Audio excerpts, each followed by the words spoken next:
بسم اللہ الرحمن الرحیم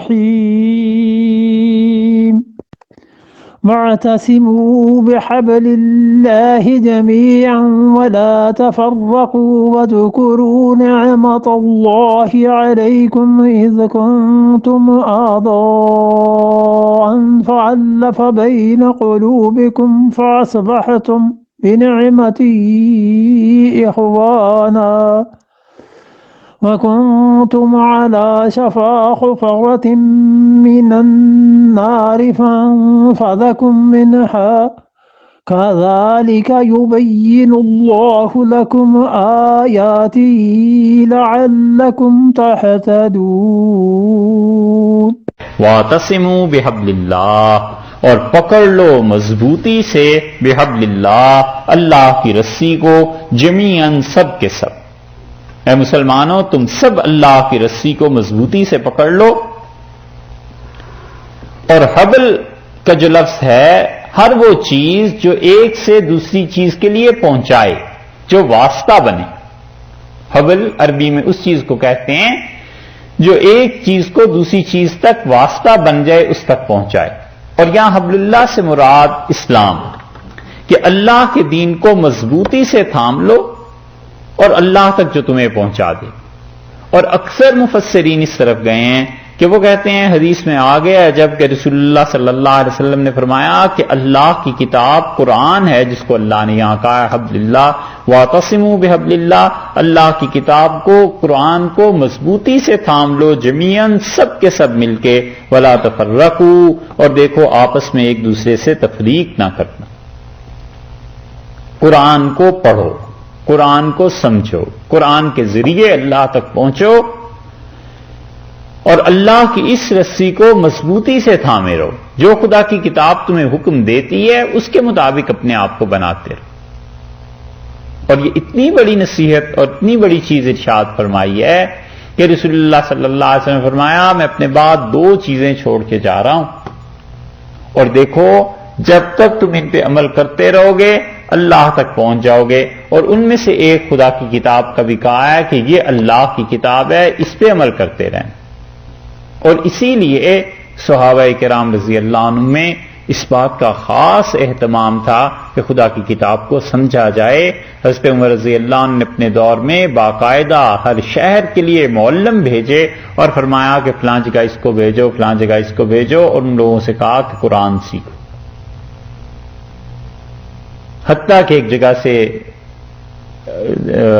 خط آیا کہ امیر المومنین، ہمارے سارے شہر میں کوئی ایسا مسلمان نہیں ہے جسے قرآن سمجھنا آتا، وہ سب جانتے ہیں، تو جو آپ کا معلم ہے یہ یہاں کے کیا کرے گا؟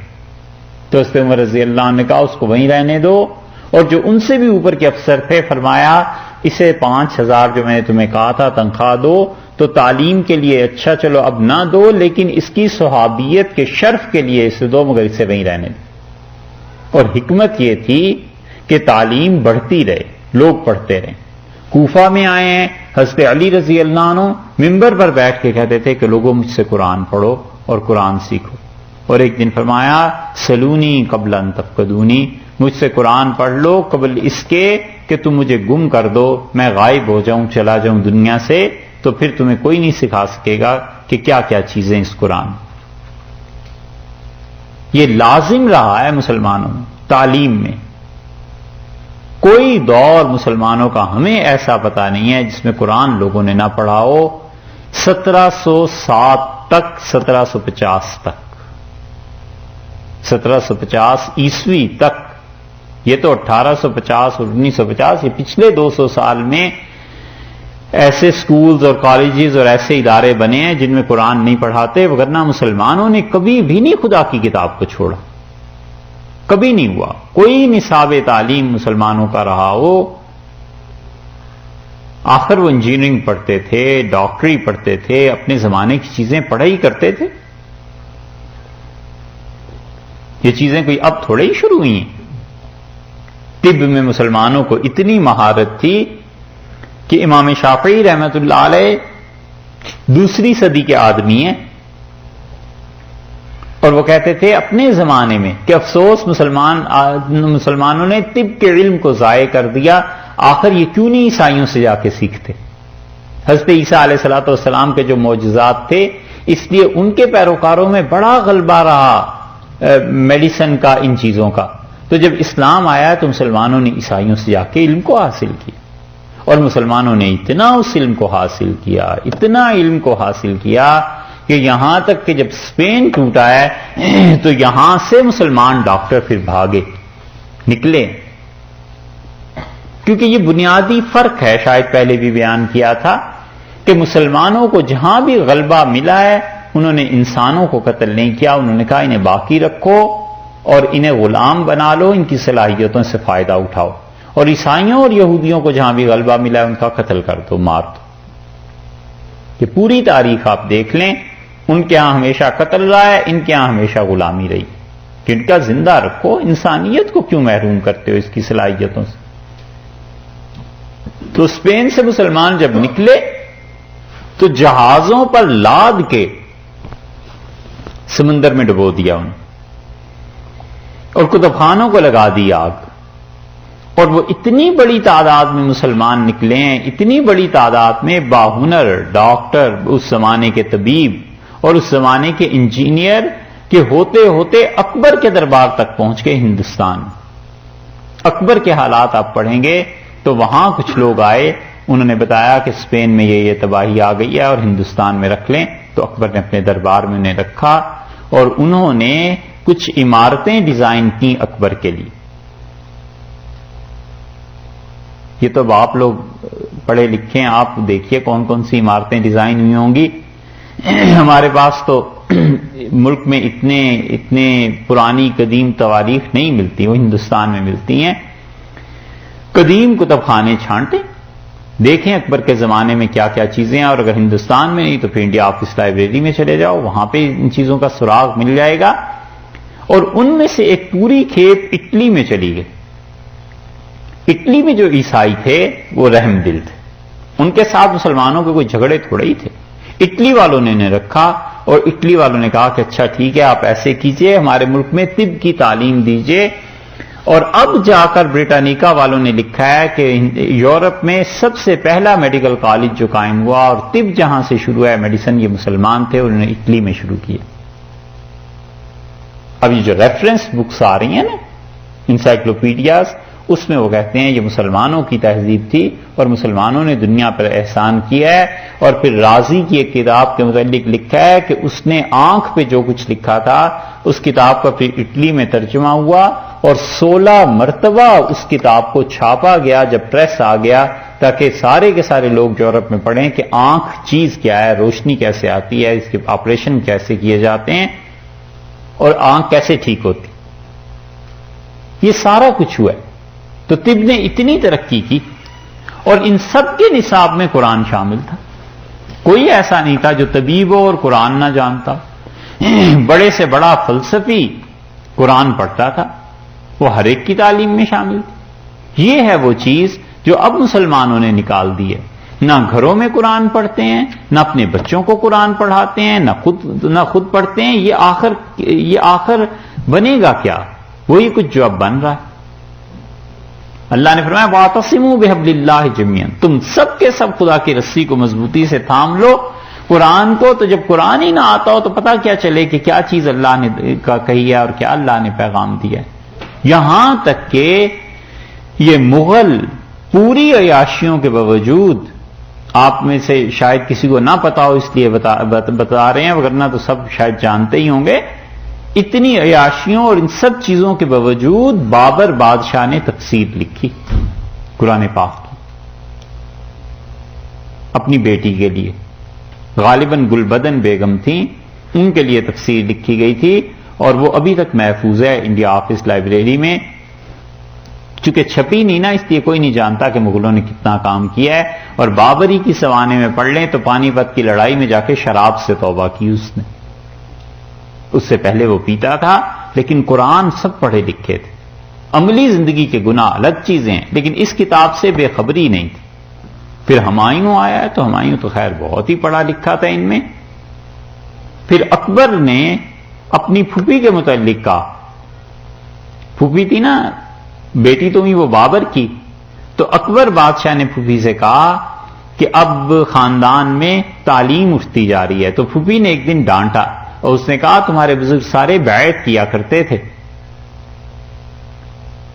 اور تم لوگوں نے اب بیعت، ذکر، اذکار یہ سب چیزیں چھوڑ دی ہیں، اور تمہارے جو دادا تھے بابر ان کا تعلق نقشبندی خانقاہوں سے تھا، تو تم یہ کرو۔ تو اکبر شرمندہ ہوئے اس سے، لیکن اس نے کہا پھوپھی آپ ایسے کریں کہ ہمارے بڑوں کی تاریخ لکھوا دیں، جو چیزیں آپ کے علم میں ہیں۔ اس نے پوری تاریخ لکھوائی، اس میں بھی ہے کہ قرآن پاک یہ سارے پڑھے لکھے تھے، عملی زندگی میں جیسے بھی فاسق و فاجروں علیہ باللہ، لیکن قرآن کی تعلیم، قرآن ہر ایک کے ساتھ تھا۔ 1750 تک تقریباً یہ رہا ہے، اس کے بعد آہستہ آہستہ نصاب سے نکلتا گیا۔ تو اس لیے اب بھی لوگوں کو سوچنا چاہیے، آپ جو یہاں آئے ہیں ایک نئی تہذیب، ایک نئی نسل کی بنیاد آپ رکھ رہے ہیں۔ آج سے 200 سال بعد جو لوگ آئیں گے پھر وہ لکھیں گے کہ ماضی میں کون سے مسلمان آئے تھے اور کیا چیزیں تھیں۔ اب ایسے ادارے اگر یہاں بنیں گے جہاں یہ نئی نسل آگے کو قرآن پڑھے گی اور انگلش میں پڑھے، اپنی زبان میں پڑھے، عربی اور اردو، اب یہ چیزیں کام یہاں نہیں دیں گی۔ یا تو عربی میں بھی اتنی مہارت ہو اور اردو میں بھی مہارت ہو کہ ان چیزوں کو پڑھ سکے، وگرنہ یہاں کی مستقبل کی زبان تو انگلش ہے جس جگہ پہ آپ رہتے ہیں، اور یہ بچے انگلش میں تفسیر پڑھیں، انگلش میں قرآن پاک پڑھیں، یہ سب چیزیں تب جا کر کہیں توقع کی جا سکتی ہے کہ اسلام اور مسلمانوں کا وجود قائم رہے گا، وگرنہ قرآن درمیان سے نکال دیا، بات ختم ہو گئی۔ کرزن نے اسی وجہ سے یہ کہا تھا کہ ہمیں ایسی چیز، ایسی قوم چاہیے جو سوچ میں انگلش ہو اور وہ رہنے میں چاہیے ہندوستانی۔ اور اسی لیے پارلیمنٹ میں یہ برٹشرز کی ہسٹری پڑھیے تو پارلیمنٹیرینز جب آئے ان کے انڈیا، جب وہ واپس گئے تو ان میں سے ایک ایسا آدمی تھا جس سے بڑا شدید غصہ تھا اور مسلمانوں سے بڑی نفرت تھی۔ 1857 کی جنگ آزادی، اس میں انگریزوں کے ساتھ جو کچھ ہوا تھا وہ ساری چیزیں ان کے سامنے تھیں، تو اس نے جا کر انگلینڈ میں جو ملکہ کے سامنے رپورٹ دی اور یہ سب چیزیں، تو اس نے جذبات میں آ کے قرآن کو زمین پہ دے مارا اور اس نے کہا جب تک یہ کتاب ہندوستان میں واقع ہے مسلمانوں کے پاس، یہ باز نہیں آئیں گے انگریزوں کے خلاف کام کرنے سے، اس کو نکالو۔ یہ ہے وہ چیز، اور اسی وجہ سے اتاترک کمال پاشا نے ترکوں کے نصاب سے قرآن کیا بالکل سرے سے دین کو نکال دیا اور زبان تبدیل کر دی تاکہ لوگ عربی زبان پڑھ نہ سکیں۔ جب عربی زبان نہیں پڑھ سکی، ایک نسل، 2 نسل، 3 نسل، تو قرآن چلا گیا ترکوں سے۔ یہ چیز ہے، اللہ نے فرمایا وَاعْتَصِمُوا بِحَبْلِ اللَّهِ جَمِيعًا، تم سب چمٹ جاؤ خدا کی اس کتاب کے ساتھ، وَلَا تَفَرَّقُوا، اور دیکھو آپس میں الگ الگ نہ ہونا، وَاذْكُرُوا نِعْمَةَ اللَّهِ عَلَيْكُمْ، یاد کرو اللہ کی وہ نعمت جو اس نے تم پر کی ہے، یاد کرو اللہ کی وہ نعمت جو اس نے تم پر کی ہے۔ کیا؟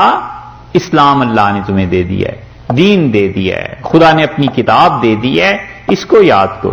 اسی لیے حضرت عمر رضی اللہ عنہ کے حالات جہاں آپ پڑھیں گے نا، یہ صحابہ رضی اللہ عنہ کی جو میٹنگز ہوتی تھیں، شورا جو ہوتی تھی، بڑے بڑے اکابر صحابہ رضی اللہ عنہ قرآن کی آیت سے استدلال، وہ کہتے قرآن میں ہی آیا ہے، قرآن میں ہی آیا ہے، دوسرے چپ ہو جاتے۔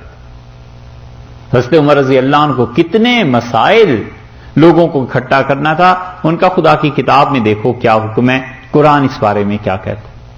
اللہ نے کہا ہے یاد کرو، اوپر سے چونکہ بات چل رہی ہے آپس کی پھوٹ کی، اوس اور خزرج کی لڑائی کی، کچھ بھی ہو سکتا تھا، رسول اللہ صلی اللہ علیہ وسلم نے آ کے معاملے کو سنبھال لیا۔ اللہ نے فرمایا وَاذْكُرُوا نِعْمَةَ اللَّهِ عَلَيْكُمْ، یاد کرو خدا کے انعام کو جو اللہ نے تم پر کیا ہے۔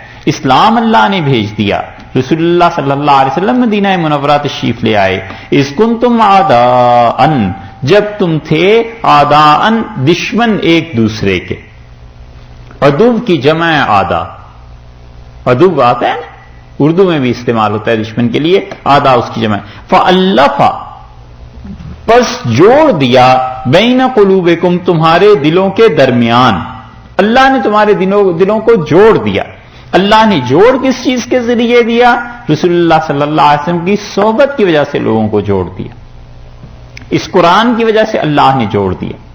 کہ جب قرآن درمیان میں آ جاتا تھا بڑے سے بڑا جھگڑا پک جاتا تھا کہ اللہ کی کتاب میں یہ آ گیا بس اب کچھ نہیں بولنا. فَأَلَّفَ بَيْنَ قُلُوبِكُمْ، اللہ نے تمہارے دلوں کو جوڑ دیا. اور ایک جگہ اللہ تعالیٰ نے ارشاد فرمایا ہے کہ ہمارے نبی یہ اللہ کی رحمت تھی کہ اللہ نے ان کے دلوں کو جوڑ دیا. اگر آپ اس پوری دنیا میں جتنی دولت ہے لے کے خرچ کر دیتے ما الفت بین قلوبہم، آپ ان کے دلوں کو نہیں جوڑ سکتے تھے. یہ تو اللہ نے مہربانی کی ہے. رسول اللہ صلی اللہ علیہ وسلم کے لیے فرمایا فَأَلَّفَ بَيْنَ قُلُوبِكُمْ، اللہ نے تم لوگوں کے دلوں کو جوڑ دیا. فَأَصْبَحْتُمْ، سو تم لوگ ہو گئے. اصبحتم فا کا مطلب یعنی سو، یہ جو چیزیں ہوئی ہیں اللہ نے جوڑ دیا تھا فا سو، یعنی اس کے نتیجے میں اصبحتم تم ہو گئے بنعمتہ، اس کی نعمت کے ساتھ، اس کی مہربانی کے ساتھ اخوانا، بھائی بھائی بن گئے. پھر اسی نعمت کا تذکرہ کیا ہے کہ اس نعمت کی وجہ سے تم آپس میں بھائی بھائی بن گئے. وَكُنْتُمْ، اور تم تھے عَلَى شَفَا، کنارے پر.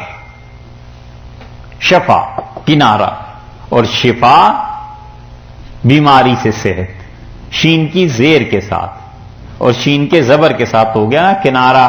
تو کسی کو کہنا کہ اللہ تمہیں شفا دے، یعنی اللہ تمہیں کنارے لگائے. اور شفا شین کی زیر کے ساتھ ہو تو پھر شفا بنے گا. وَكُنْتُمْ عَلَى شَفَا، اور تم کنارے پہ تھے حفرہ، گڑھا، من النار، آگ کا. آگ کا جو گڑھا ہے نا جہنم، اس کے کنارے پہ تم پہنچ گئے تھے اور گرنا ہی چاہتے تھے. فَأَنْقَذَكُمْ، سو انقذا، بچایا، کم تمہیں، منہا، اس گڑھے سے. یہ ہا کی ضمیر لوٹی ہے حفرہ کی طرف، یعنی وہ جو گڑھا تھا اس میں گرنے سے اللہ نے تمہیں بچا لیا. رسول اللہ صلی اللہ علیہ وسلم کو اللہ نے بھیج دیا. وَكُنْتُمْ عَلَى شَفَا حُفْرَةٍ مِّنَ النَّارِ، اور تم لوگ آگ کے گڑھے پہ پہنچ گئے تھے. فَأَنْقَذَكُمْ مِنْهَا، اللہ نے اس گڑھے سے تمہیں بچا لیا، تم جہنم میں گر جاتے. اتنی زیادہ یہ تباہی ہو جاتی. اللہ نے نعمت کی، تم بھائی بھائی بن گئے. کذالک یبین اللہ، اور اللہ اسی طرح واضح کرتا ہے لکم تمہارے لیے آیاتہ، اپنی آیات کو، اپنے حکموں کو، لعلکم تہتدون، تاکہ لوگوں تم ہدایت پا جاؤ، تم ہدایت پر قائم رہو. اللہ ان ساری چیزوں کو واضح کرتا ہے. اب بھی اگر لڑو گے تو پھر اللہ کی نعمت کی ناقدری ہو جائے گی. قطعاً اللہ کی نعمت کی ناقدری نہ کرنا.